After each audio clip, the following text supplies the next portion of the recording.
My daughter had originally made this for the holidays. I wasn't for sure how I would feel about it because I didn't think I would like the texture because I don't typically like mushy desserts. But I tell you that this was one of the best chocolate desserts that I had. And it is. That's why I'm sharing it with you guys. Trust that this dish is really good. So we're going to, let's go ahead and preheat the oven to 325.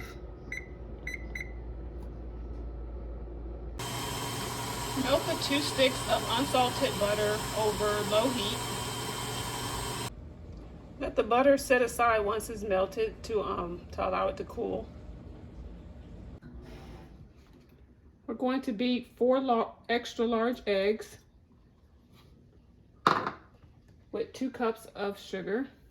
If you do not have extra large eggs, you can use 5 large eggs. That should work just fine. We're going to use our paddle attachment for this. And we're going to let this mix on medium-high speed for 5 to 10 minutes until it has a light pale yellow color and is really thick.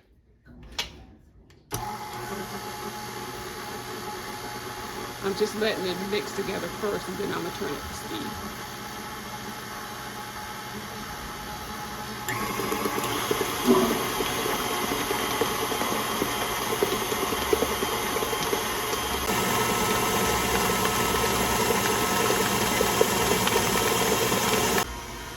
While my sugar and egg mixture is mixing over there, you might still hear it mixing.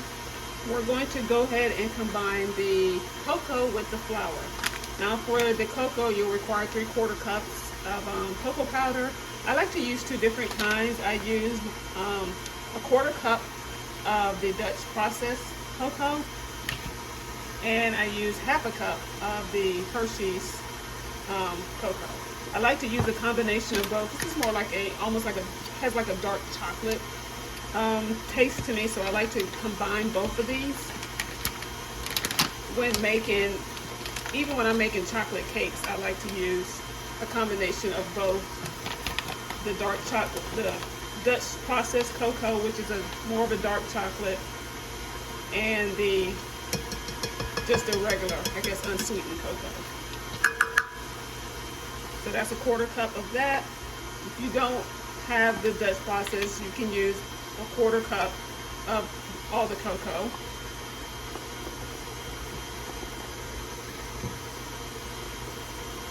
All right, and there's that. And then 1/2 cup of flour.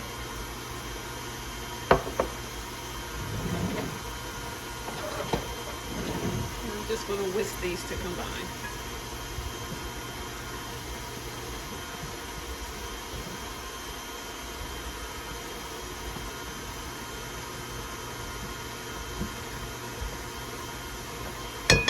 Just set that aside.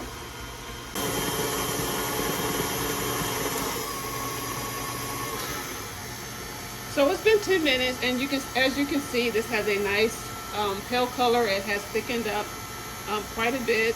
We're now going to add in our vanilla, and we're going to add in our cocoa powder and flour mixture, and also the melted butter. Adding in a tablespoon of vanilla. Now, if you have the vanilla pod where you can get the seeds out the vanilla, that's best to do that. I don't have that, but I don't want to skimp on the vanilla flavor, so that's why I'm adding in a tablespoon of Madagascar vanilla. And now we're going to add in our cocoa powder flour mixture.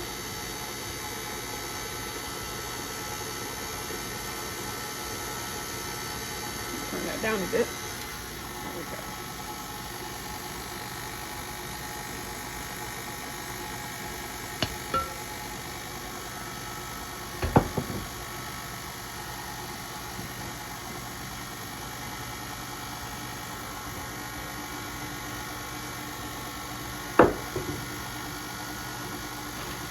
We're just going to let this continue to mix until it's fully combined. I am going to add in a tablespoon framboise. Hopefully I'm saying that correctly. This is like a raspberry liqueur that really does enhance this chocolate dish. If you don't have it, it's not a big deal. Do not go out and make a special purchase just for a tablespoon of this. I do have this, so I'm going to add in a tablespoon of this framboise liqueur.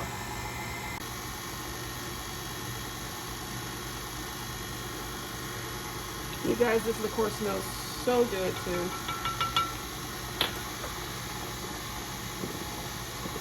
Alright, once that is combined, we're going to add in after that our, excuse me, our cool melted butter. Make sure it's cool, it's not hot. I'm just going to pour that in there.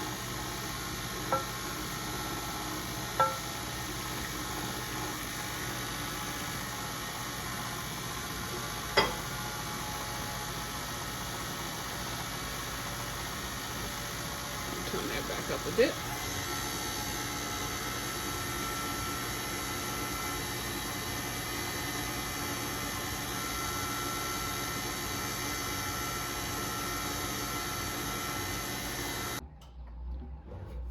So I'm going to add this.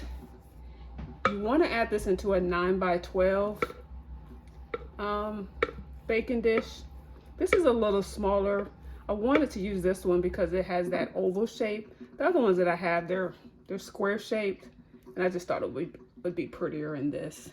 But ultimately, 9 by 12 is the size that the recipe calls for. So we're going to now put this in we're going to put this in another pan, and then we're going to add some really hot tap water to it.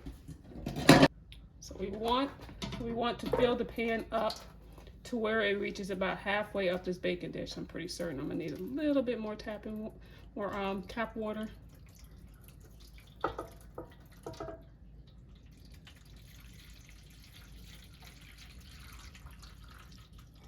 Just a little bit more.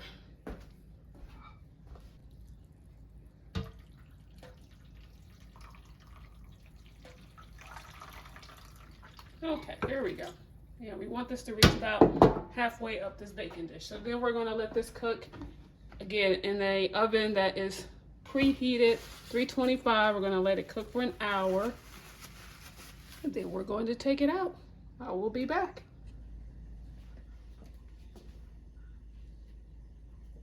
So it has been an hour.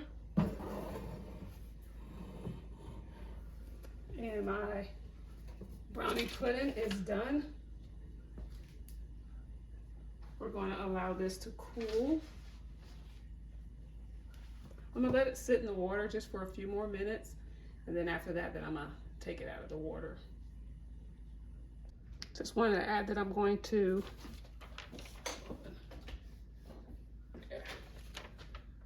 check the edge of it. It's got a nice little crust going on.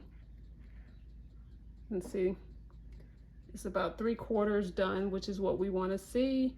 The center, I'm sure, is still very, very undone, which is supposed to be that way. Yeah, see, I don't put a crack in my dish, but as you can see, it's still very, very undone in the middle. So we're just going to let that sit in this water for, I'm saying 2 minutes. After that, I am going to take it out to allow it to cool completely.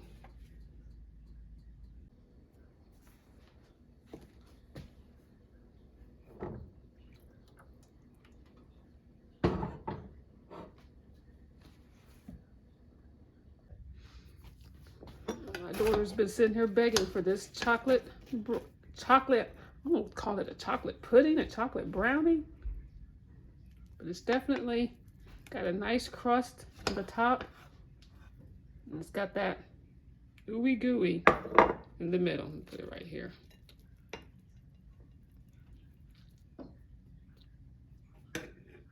Of course, you can't have this without the ice cream. If I can get the ice cream out. Here we go. So this is the chocolate brownie pudding. I don't really know what exactly to call it because it's that texture of it, but it is really good, you guys, no lie.